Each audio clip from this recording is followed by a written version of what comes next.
आज से 53 साल पहले इंसान ने पहली बार चांद पर कदम रखा था। यानी इंसान को चांद पर कदम रखे हुए 53 साल हो चुके हैं। उस वक्त चांद पर कदम रखना हमारे लिए बहुत बड़ी कामयाबी थी। इस मिशन का नाम अपोलो 11 था और नील आर्मस्ट्रांग वह पहले इंसान थे जिन्होंने 21 जुलाई 1969 को चांद पर अपना पहला कदम रखा था और इस मिशन ने तारीख को बदल कर रख दिया था। लेकिन ये बात आप जान लें कि चांद पर कदम रखना आसान नहीं था। यह मिशन बहुत ही खतरनाक मुश्किलातों से भरा हुआ था, जिनका सामना करके ही इंसानों ने चांद पर अपना पहला कदम रखा। आखिर वह मुश्किलातें कौन कौन सी थी, ये आप जानोगे आज की इस वीडियो में। और साथ ही हम ये भी जानेंगे कि 1972 के बाद इंसान वापस चांद पर क्यों नहीं गया। तो पूरी वीडियो वॉच कीजिएगा।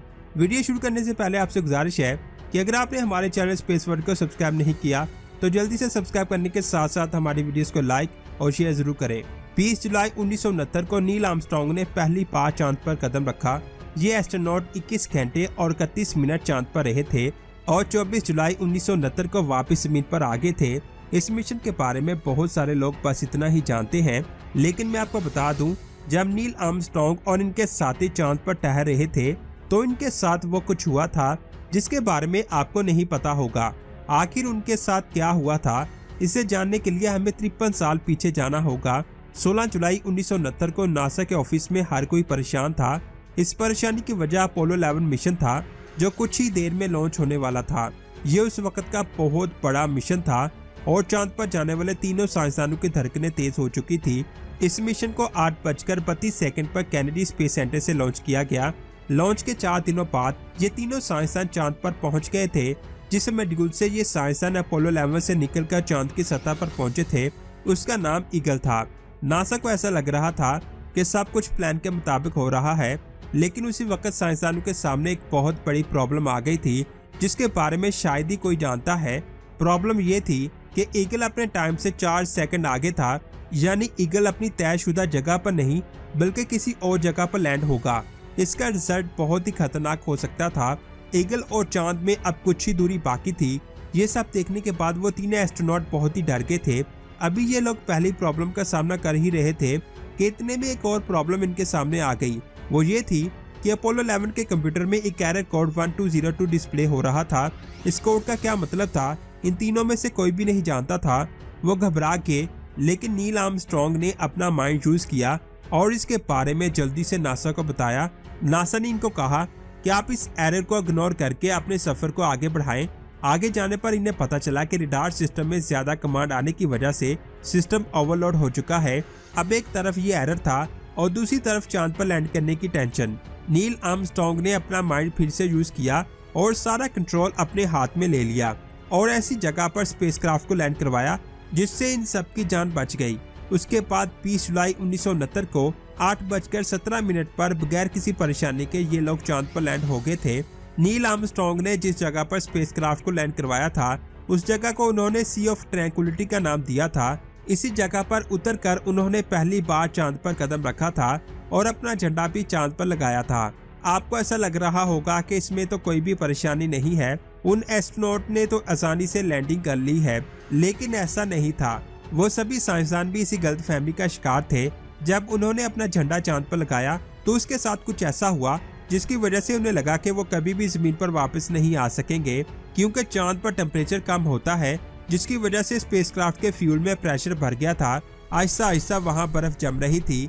ये सब देखकर नासा साइंसदानों को कहने वाली थी कि वो स्पेसक्राफ्ट से दूर हो जाएं, क्योंकि वो कभी भी ब्लास्ट हो सकता है।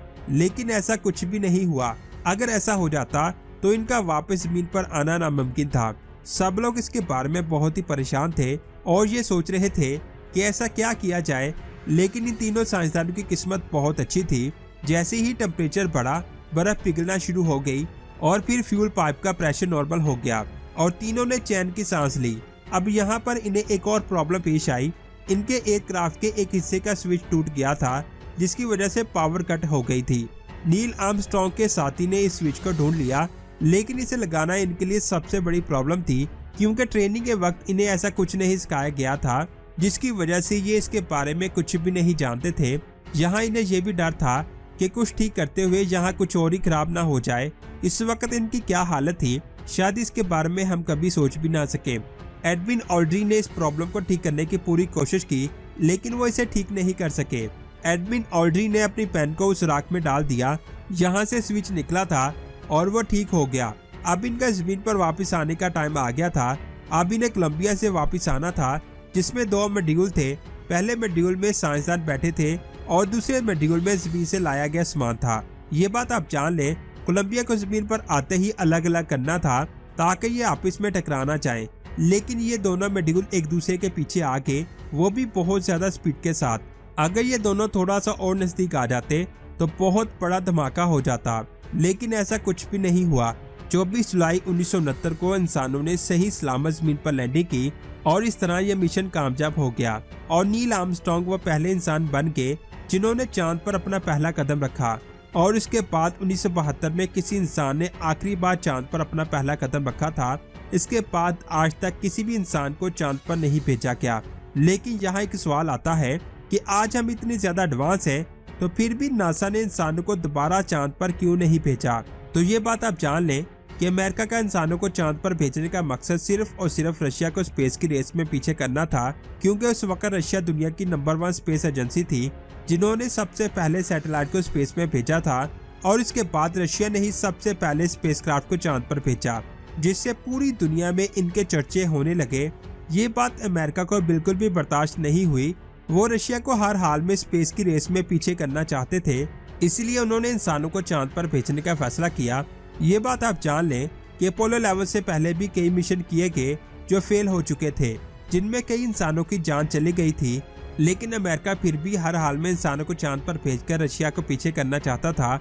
और फिर 1969 से लेकर 1972 तक नासा ने 6 बार इंसानों को चांद पर भेजकर दुनिया की नंबर 1 स्पेस एजेंसी बन गई। इन सभी मिशन पर नासा ने $2500 करोड़ खर्च किए थे।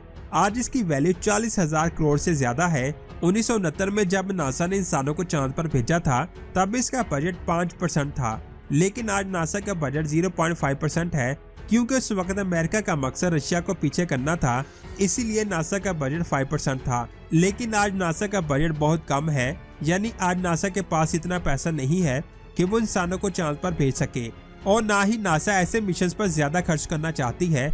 लेकिन हो सकता है 2024 में नासा इंसानों को चांद पर भेजे। अभी ये सिर्फ और सिर्फ अफवाहें हैं। अगर आप इस पर डिटेल से वीडियो देखना चाहते हैं तो नीचे कमेंट्स करें। जितने ज्यादा कमेंट्स होंगे, हम उतनी ही जल्दी इस पर वीडियो लेकर हाजिर हो जाएंगे। तो दोस्तों, आज की ये अमेजिंग वीडियो आपको कैसी लगी, नीचे कमेंट्स करके जरूर बताएं। वीडियो अच्छी लगी तो लाइक करने के साथ साथ इसे आगे भी शेयर करें, और स्पेस के ऐसी ही अमेजिंग वीडियोस को देखने के लिए हमारे चैनल स्पेस वर्ल्ड को सब्सक्राइब करके बेल आइकन को प्रेस करें।